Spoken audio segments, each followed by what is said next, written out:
Hey, this is Angela, a registered dietitian, nutritionist, and today I want to go over with you a recent research article that had struck my heart and definitely kind of goes along the lines of what I had in my last video in regards to inflammation and the diet. And today this is on inflammatory foods that pregnant women are eating and how it affects their baby. All right, if you want to find out, then stay tuned.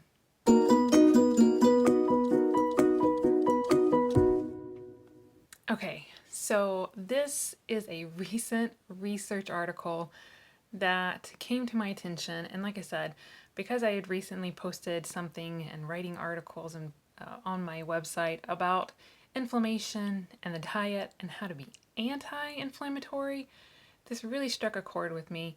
Also because I have friends who are pregnant and how what they eat affects their baby. I mean, we all know that food during pregnancy definitely is needed, and the quality and the types of foods is definitely needed as well to make sure your baby is getting adequate nutrition to develop and to grow.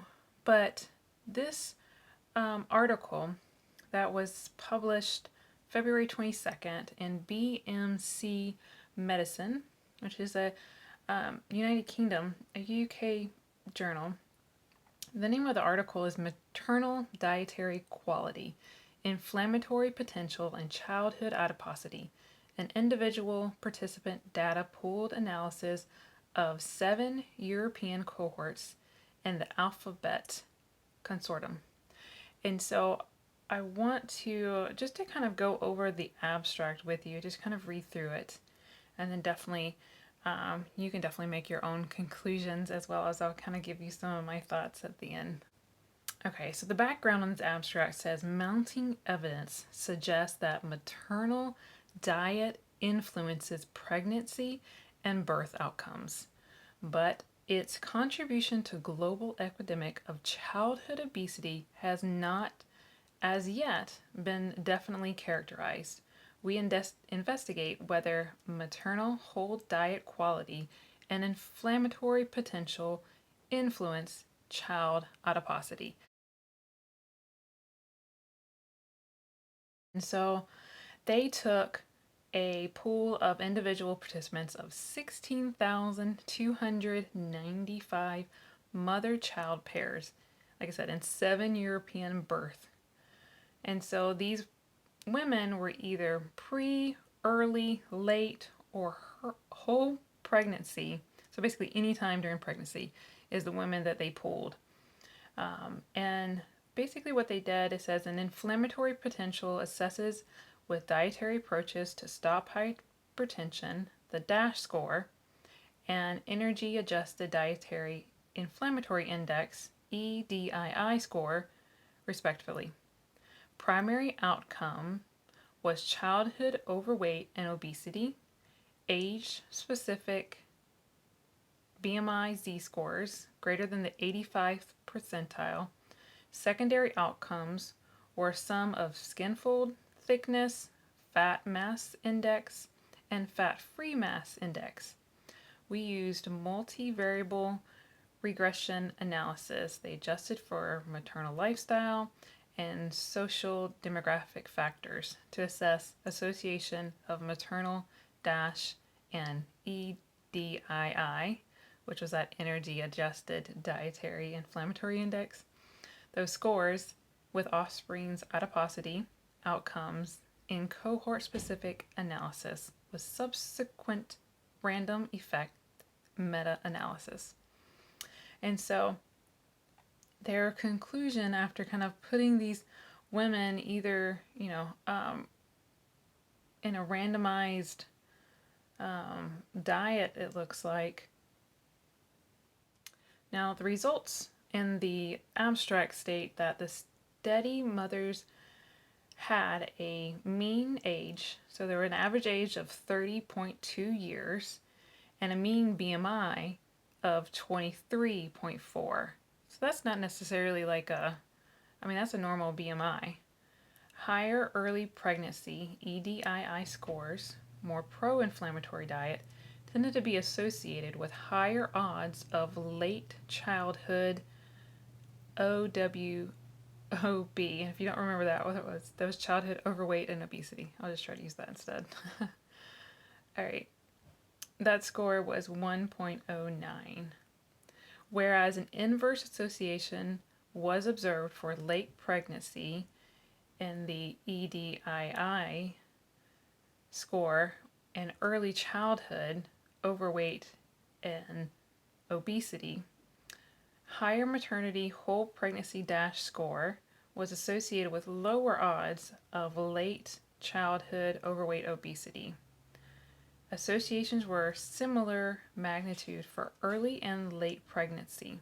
These associations were robust in several sensitivity analysis, and further adjustment for birth weight and childhood diet did not meaningfully alter the associations and conclusions. In 2 cohorts with available data, a higher whole pregnancy E-DII and lower DASH scores were associated with lower late childhood FFMI in males and a higher mid-child FFMI in females. Okay, so the conclusion states that a pro-inflammatory, low-quality maternal diet may adversely influence offspring's body composition and overweight obesity risk, especially during late childhood, promoting an overall healthy and anti-inflammatory maternal dietary pattern may contribute to the prevention of childhood obesity, a complex health issue requiring multifaceted strategies. So it definitely matters about whether or not the mother is eating a pro-inflammatory diet when they're pregnant, and that actually can influence whether the child becomes overweight or obese. So that's basically what they're concluding here. And the same is true for the opposite spectrum, that if a mother is consuming a healthy anti-inflammatory diet, then that can help prevent childhood obesity. And so really does matter. It's not just, oh, well, my child is overweight or obese because I'm overweight or obese, or it's genetics in our family. That's not always the case. Definitely it matters, what the mother is eating.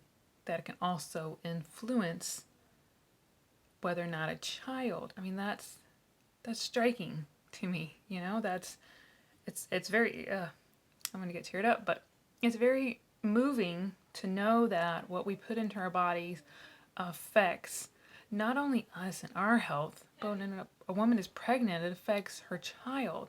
It affects their makeup of how they might be when they're a young child.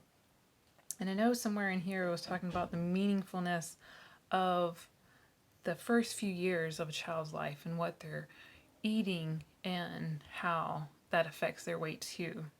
And so this is a free article that is available. If you want to go and scroll through it, I will put a link in the description box so that you can definitely check it out. But it is definitely something to take note, especially if you're pregnant or you know somebody that's pregnant. Get them to know that what they're eating definitely affects not only them, but also their child. All right, if you have any questions, feel free to leave a comment below. Let me know if you like this type, if you want me to kind of go over some of this information. Feel free to give me a thumbs up. Subscribe to my channel if you haven't. All right, I hope you guys have a happy, healthy day. Take care.